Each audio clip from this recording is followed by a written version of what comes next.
So before commencing the session, um, so regarding assignment, students, uh, if you are going to continue the same type of fashion that being followed for the same exam pattern for Anna University, in that case, your assignments will be given more weightage.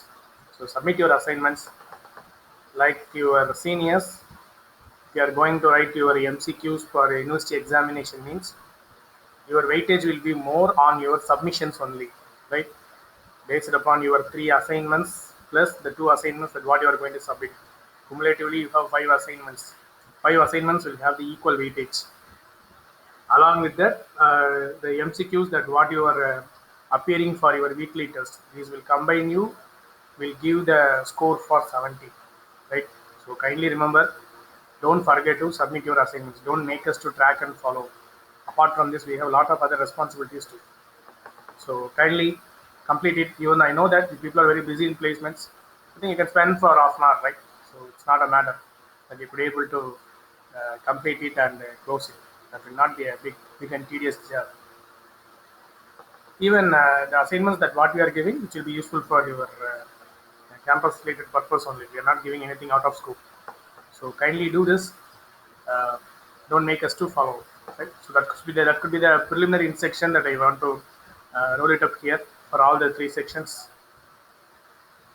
So in the last session we discussed on completely about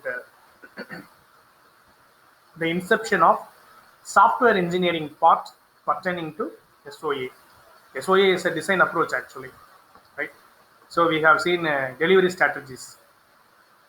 Pertaining to textbook, we have seen 3 delivery strategies, but pertaining to research papers which are available, that we have 4 delivery strategies. So what type of strategy that I need to follow, that I have to choose depending upon my framework that what I'm going to design, right? So that could be the major idea. If I'm going to design a complete application for a networked hospitals, right? The multi-speciality networked hospitals. So in that case, what would be the strategy that I have to follow, right? That could be a case. Okay. So if I'm going to design a personal management system for a student administration in a college or in a group of campus. So in that case, what is the uh, strategy that I have to follow? That I have to decide based upon the complex parameters that are involved in this, right? So that could be the major case. Probably in OOAD, you won't do this actually. In OOAD, uh, after your requirements gathering analysis, when you are going to ready to represent these things in types of 7 types of diagrams, that you will ready to represent those functional requirements. Okay, so that could be the case. But here, apart from the functional requirements, how these functional requirements are interlinked, how these functional requirements are being carried out in heterogeneous locations, right? So how these functional requirements are being called by a third party requirement. So all those things also you have to consider. Here also you will see some different types of diagrams that what you have come across in your OOAD, right?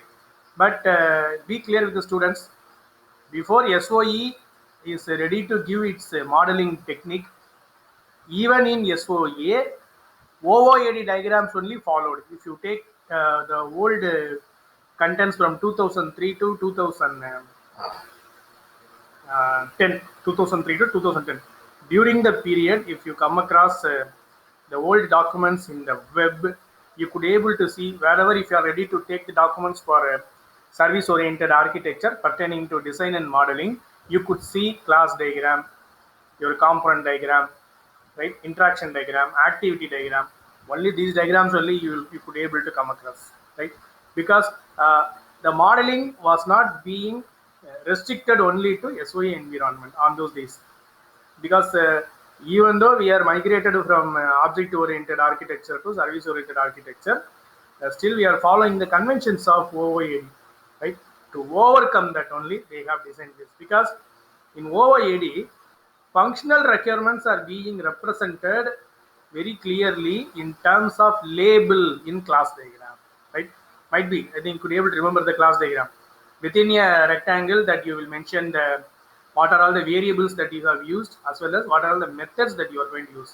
So methods will convey the corresponding label, and variables will convey as the actual convention of the data that what I'm going to use, right? So that could be the major criteria. So the flow can be identified through my sequence diagram. So by that I could be able to conclude for OOAD, but here it doesn't like that. Okay, even how your functional requirements are going to be communicated in the layers of SOA, because in OOAD we don't have any layers, right? Direct functional requirements are being accessed through my corresponding blueprint for the objects, right? So in those cases that could be a complete one. Recently I have come across a complete SOA architecture being designed was could be exhibited very easily.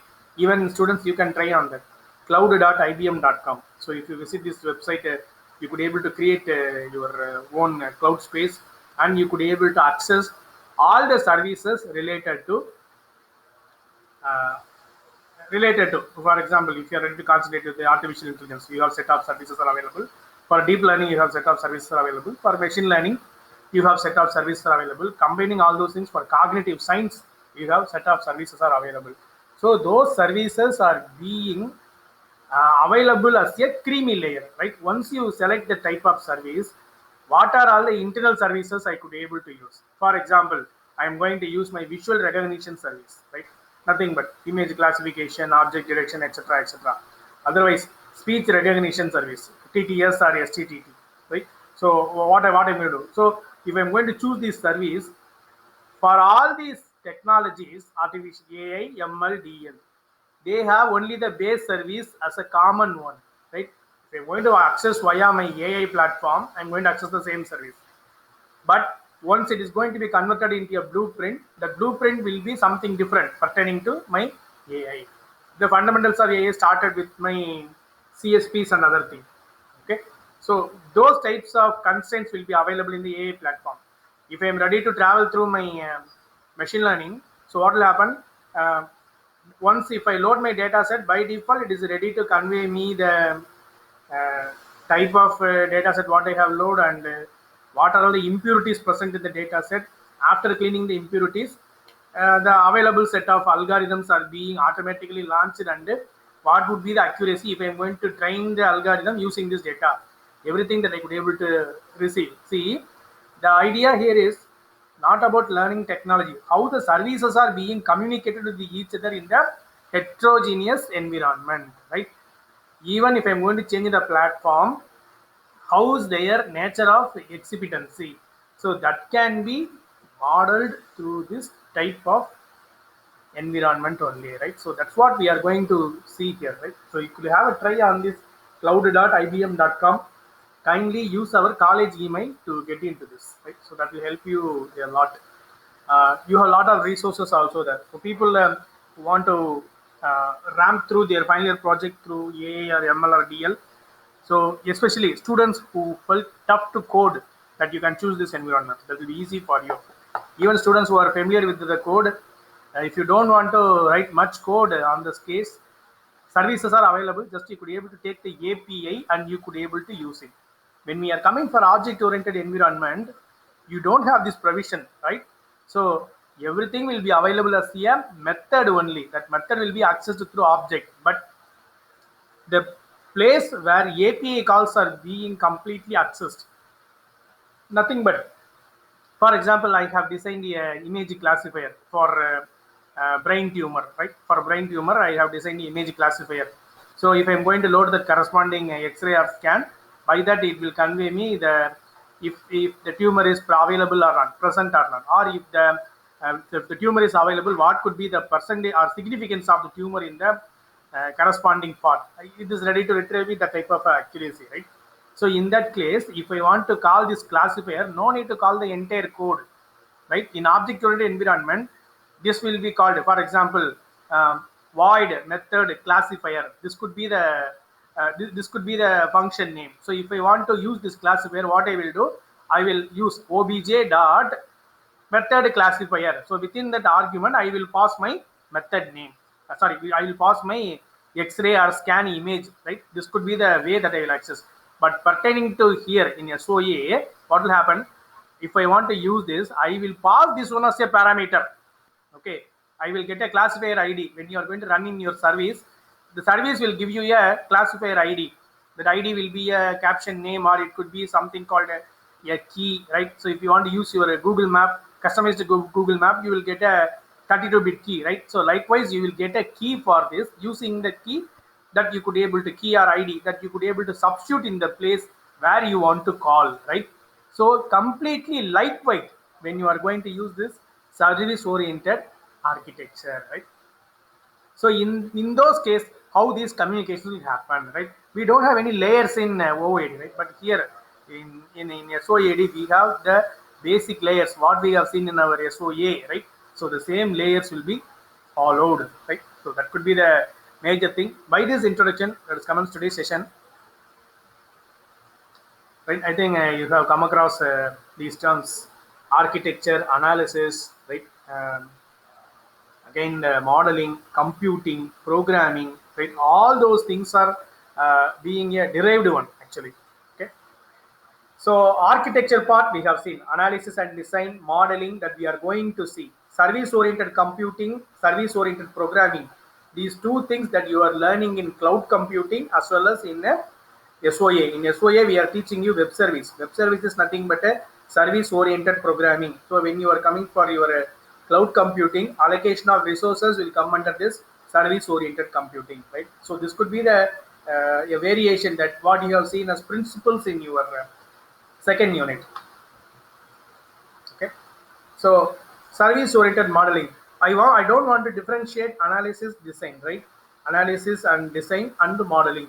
I want to take this part as a whole. That is the reason why I have combined all these three topics. If you come across your syllabus, first they will talk about analysis, next they talk about design, then they go for modeling. But for modeling, the basic things are analysis and design only.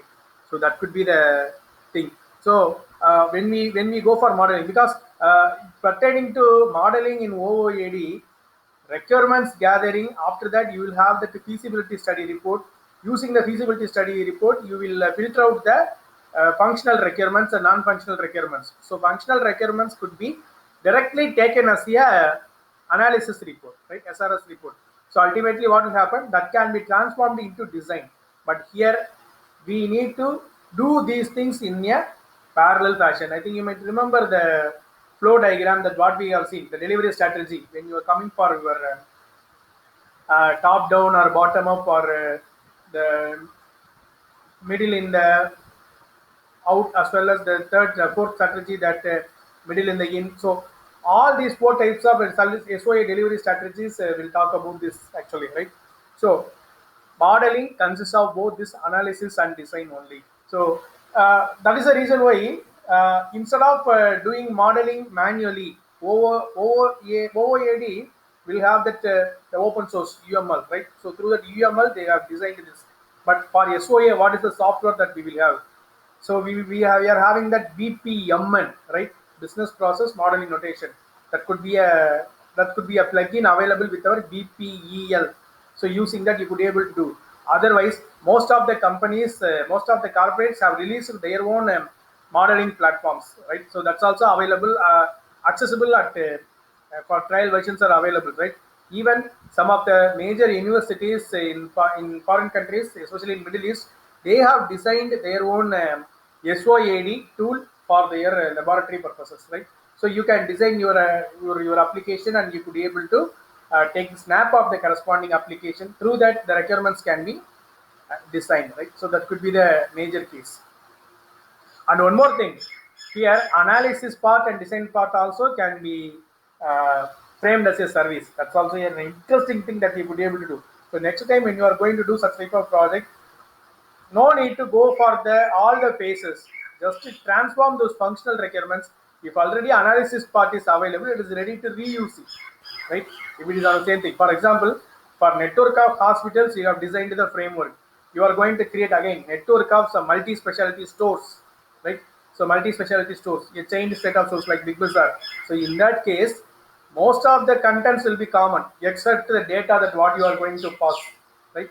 If I'm going for inventory, if I'm going for stock management, if I'm going for staff management, human resource management. So these particulars, only the corresponding data will get to vary, but not the skeleton part. So in those cases, it will ready to give us the idea. That's what they are termed as assets.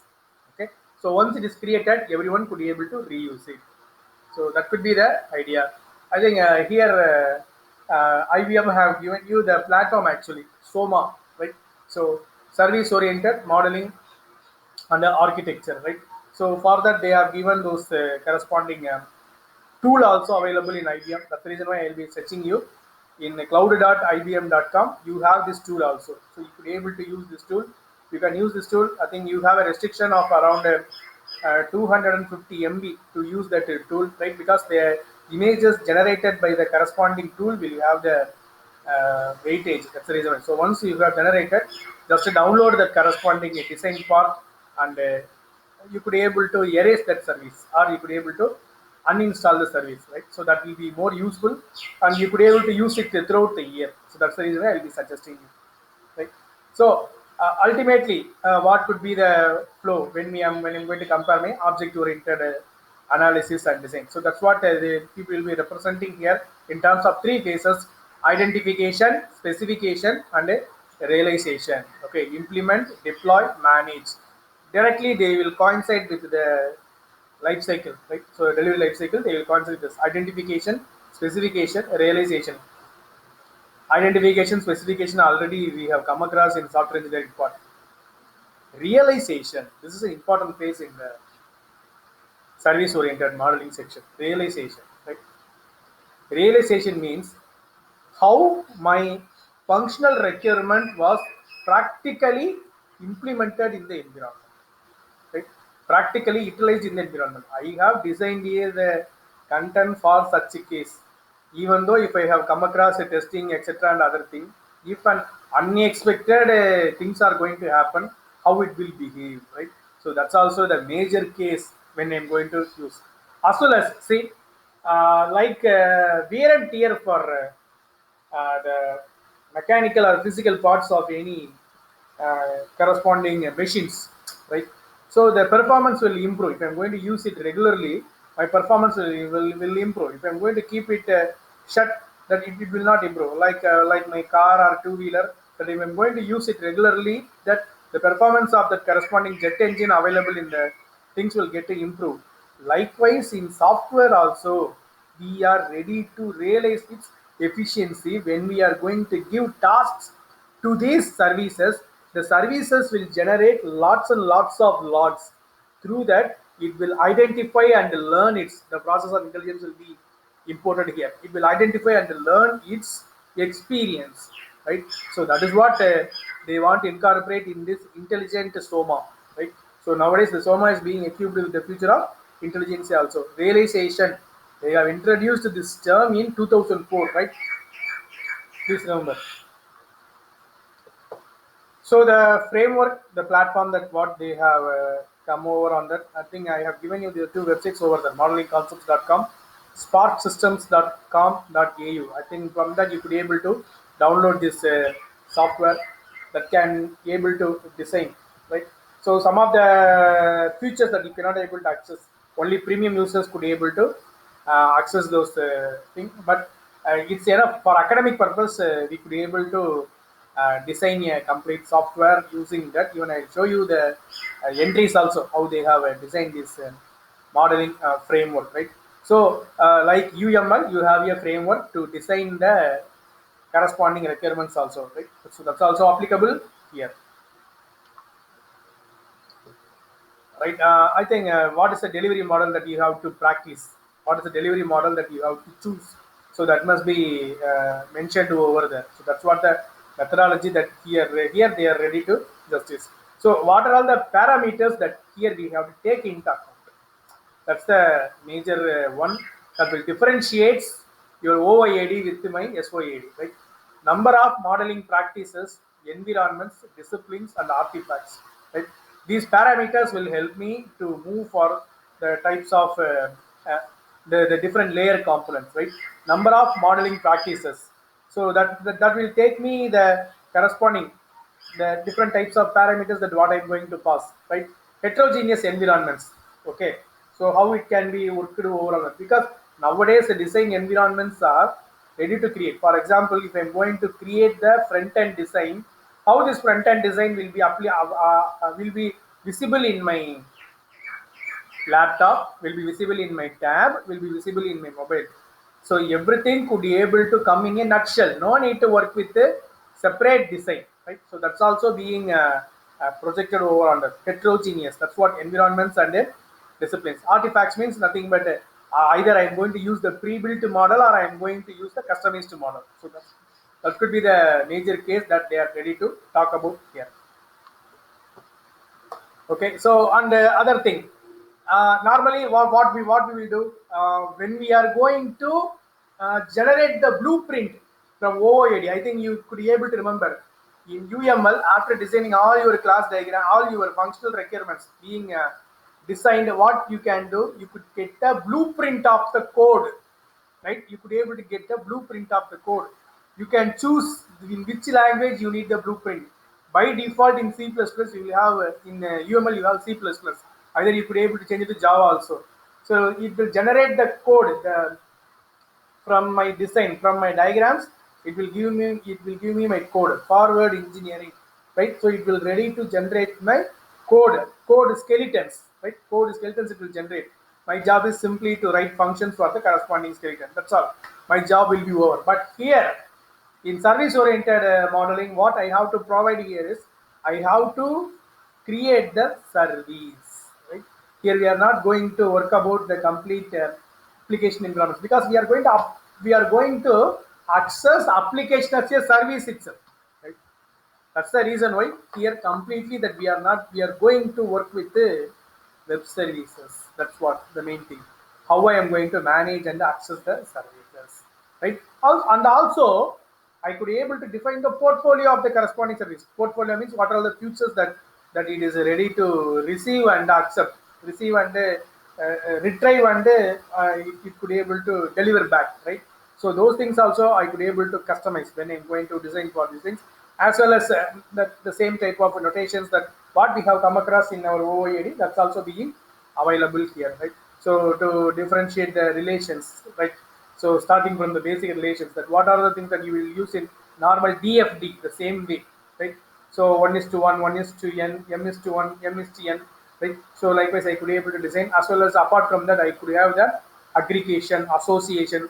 So how those types of relationships are being mentioned over there, that's also being being provided over there, right? Then this could be the complete modeling framework platform that will teach us how to move forward, right? I think you could be able to see the complete realization practice. That's the actual environment.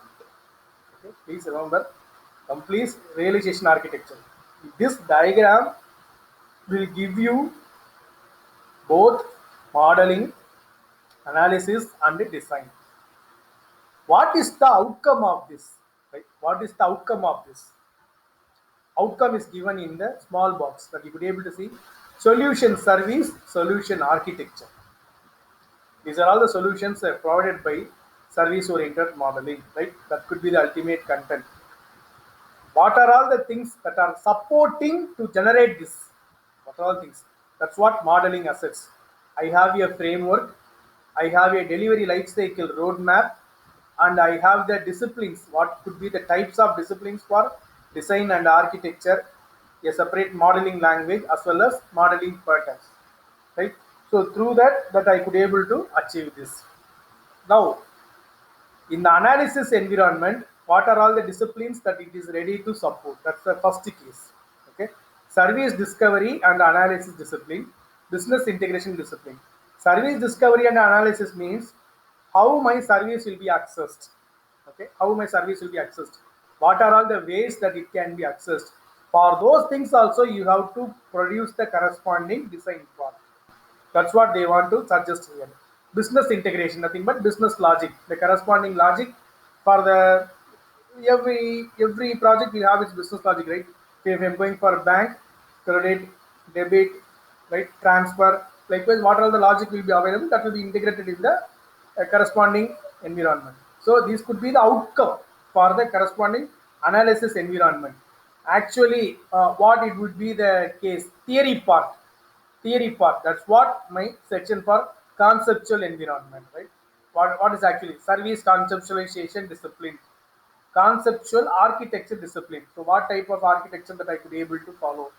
Right. Ultimately, it is SOA only. In that any specific architecture that I could be able to follow, I could be able to mention that. Right. That's what conceptual environment is completely theoretical. That's what they have given us abstraction practice. But actual thing where it lies. When I'm coming for design, logical environment, service design discipline, logical architecture discipline, right? So service design, the corresponding framework has been transformed into the real content, right? That the real content that will be mentioned over through this service design and logical architecture. Logical architecture might be, you think as your flow chart diagram, right? That it could not be like that.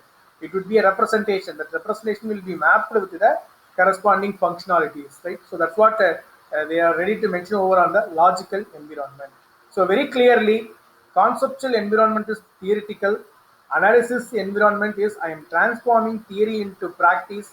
Logical environment is completely practice, right?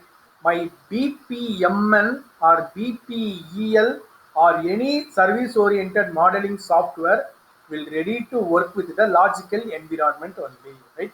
So those things will provide them the parameter. Those parameters only listed as in the left side as modeling assets, right? If you take any tool, for SOMF, these 5 components will be there: methodology, framework, life cycle roadmap, discipline for corresponding design architecture, language to be used for modeling, pattern, right? Pattern. I think we have seen a service level interaction pattern. Remember, all those patterns will be available in the modeling patterns, right? So these things will be completely helpful for us to move the case, right? And the thing what they have added is the additional one. They have given us best practices, right? So what they have given us the best practices. So all those things are your non-functional requirements. That's what. So if I'm going to design a framework using service-oriented modeling, these are all the non-functional requirements they are expecting, right? See, in the non-functional requirements of a product being launched through my waterfall model or a RAD model, that you could be able to see they are given in terms of voice, in terms of objectives they are given. So about quality, like well, they listed you some 5 to 7 parameters as in terms of attributes.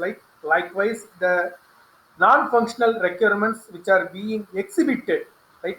And that's the important thing. See, it's very tough for you to feel the non-functional requirements, right? Feel the non-functional requirements that are developed through normal delivery life cycles, but pertaining to SOI delivery life cycle, the best practices are used to make it as feel, right? Virtualization, I could be able to feel it actually, even though the term is virtual, I could be able to feel it.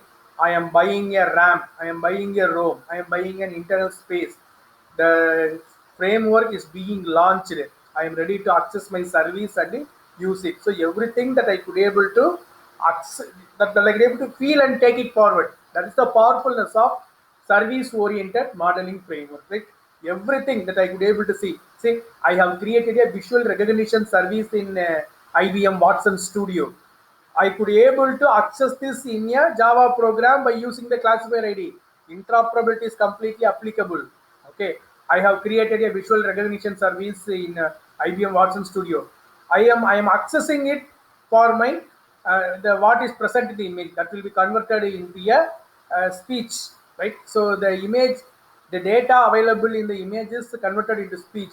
Loose coupling, that's also being projected over that. So everything is available as my individual service. That's what the term modularity and componentization. So that's also being available. Business transparency, that could be the major key, because it's the place that will ready to give you. See, when I'm going for billing, right? When I'm going for billing, when I am ready to access any services, I am accessing this service for this many number of times or this much number of MB that it has been consumed, that will be built for byte by byte. Even in AWS, that you could able to see this. They will ask you to present your credit card when you are going to open the login. Once it crosses the free dollars limit, by default it will start counting it, how many bytes you have consumed, how many bytes you have consumed, how much storage space you have consumed, how much computational service that you have consumed. For everything byte by byte they will give you billing. That's what the business transparency is being projected for all types of services that you are ready to access through this, right? So that could be the thing, the one platform which will talk about everything, right? The one platform which will talk about everything. That the major case. And one more thing, students, you can design such type of tool. Even the plug and play effect of these tools could be more nowadays, right? You can design a SOMF tool, right? As a final year project. It's a very easy one, right? Students who are feeling tough to write code, you can think for this project, service oriented modeling framework. If I'm going to give my requirements for the corresponding project, it has to filter the requirements, it has to filter the functional and non-functional requirements. Functional requirements must be analyzed and it has to generate a feasibility report. After generating the feasibility report, it need to go for analysis and the design.